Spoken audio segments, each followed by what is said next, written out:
Taylor Swift 7 tips on career success. Career की कामयाबी से मुतालिक 7 निकात। नंबर 1, अपनी खुद उगाही को। ये म्यूजिक के पीछे देखने के बाद था, और एक दस्तावेजी सीरीज जिसने VH1 म्यूजिकी कार्रवाइयों को नाफिज किया, जिससे स्विफ्ट को एहसास हुआ कि खेल में म्यूजिकारों को किस चीज़ ने रखा।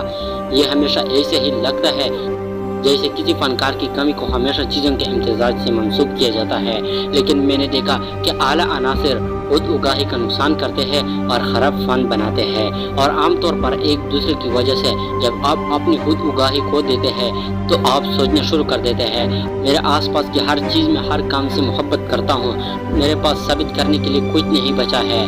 खुद उगाही का इस तरह नुकसान इतना ख़तरनाक हो सकता है, नीज इसकी तहरीर में मदद मिलती है।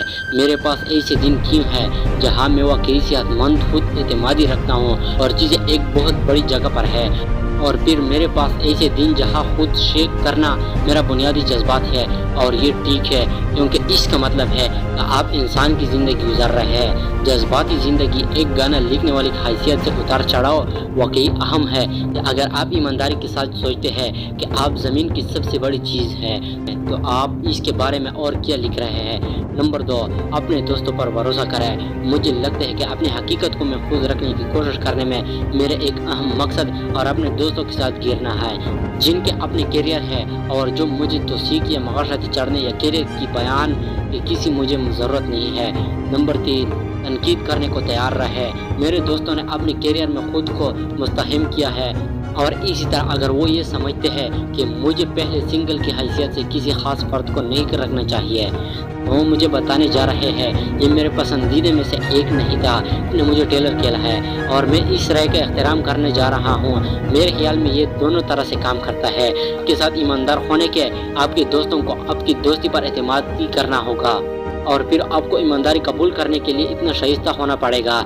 नंबर 4, जानिए कब वक्फा लेना है। अपने मौजूदा एल्बम की कामयाबी के बावजूद स्विफ्ट जानता है कि ये एक ऐसे वक्त में आएगा जब इसे पीछे हटने की ज़रूरत होगी। मुझे लोगों को मुझसे एक ख़ास सांस लेने की ज़रूरत होगी, क्योंकि एक ख़ास पर वो मेरे बारे में सुनने में थोड़ा सा बीमार होने जा रहे हैं, लिहाजा फिर मुझे थोड़ी देर के लिए जाने की ज़रूरत होगी, और फिर मेरे गीच पर मुनहसार होंगे कि वो मुझसे कितने बीमार हैं। मैं फैसला करूँगा कि अगली एल्बम कब निकाला जाएगा। वो अपनी बाकी करियर के बारे में एक ही नज़र रखती है। अगर मैं कहना चाहता हूँ तो ठीक है, जब मैं 40 मारता हूँ तो मैं क्या होने जा रहा हूँ।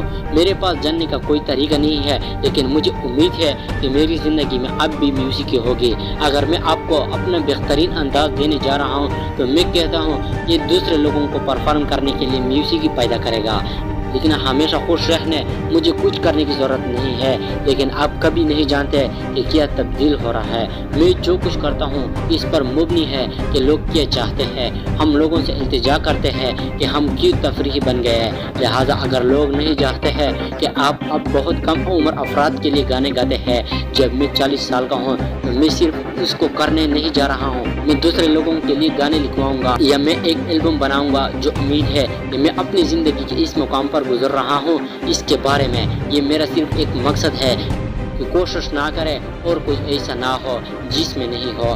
नंबर 5, याद रखें कि आप क्या कर रहे हैं और इससे पुरजोश रहे। ऐसे दिन होते हैं जब मैं जिस्मानी तौर पर थका हुआ हूँ, जैसे अगर मैं शूज़ का एक ग्रुप खेल रहा हूँ और 2 घंटे तक ऊंची एड़ी में नाच रहा हूँ, लेकिन मेरा दिमाग शाज़ व नादिर ही इस सारे दिलचस्प महमजोई से थक जाता है जिसका मुझे हिस्सा बनना पड़ता है। मुझे लगता है कि जोश व खरोश इस कारोबार में आगे बढ़ना जारी रखना कलीदी हैसियत रखता है, क्योंकि यहाँ तक कि अगर आपको किसी क्वांटी को कटकटाया जाता है या आपको कोई ऐसी चीज़ पेश आती है जिसकी वजह से लोग पसंद नहीं करते हैं, या आप लोगों को आपके बारे में चीज़ें कहते हैं कि मनफी है, अगर आप फितरत के लिहाज से एक पुरजोश शख्स है तो आप इसे मारते हैं। आपको ये महसूस होता है, लेकिन फिर आपको किसी नए ख्याल के बारे में सोचते हैं और इसकी तरफ बढ़ते हैं। फिर ये नया ख्याल आपके बारे में क्या सोचता है और अब सिर्फ इस मुसलसल जोश व जज्बे से दुचार है जिस पर तवज्जो मरकूज की गई है। नंबर 6, अपने ख्यालात नोटबुक में लिखे। आप कभी नहीं जानते कि कब ख्याल आएगा। वो को बताती है कि इसने गाना लिखना शुरू करने से महीने पहले खाली जगह की लकीरें इसके पास कैसे आए। मैं इन गीत ख्यालात को हासिल करूंगा और मैं एक नोटबुक में एक लाइन नीचे जाऊंगा। जब मैं 6 माह एल्बम लिख रहा हूँ तो मैं नोटबुक बनाऊंगा और इनसे होशियार लाइनों को निकालूंगा। मैंने 2 साल के दौरान वो लकीरें लिखी थी और गाने लिखने का वक्त आने पर मैंने उन्हें अभी खींच लिया था। एक ख्वाब देखता हूँ जो दिन के ख्वाब के तौर पर मलबूस होता है। मुझे याद है कि इससे 7 माह कबल इसके साथ आना आता है। दूसरे ने सबसे पहले दाएं तरफ डाल दिया जाए। नंबर 7, अपने आप को माफ करना ना भूलें। मुझे हमेशा अपने आप पर आसानी से काम करना पड़ता है क्योंकि मैं चीज़ों को ख़त्म करता हूँ। जैसे जब कुछ काम नहीं करता तो आपको लगता है कि ये मेरी गलती है, या मुझे ये करना चाहिए था या नहीं करना चाहिए था। ज़्यादा सोचना मेरा सबसे बड़ा मुखालिफ है। कुछ दिन आप ख़त्म हो गए और कुछ दिन आप ख़राब मोड में है और ये ठीक है।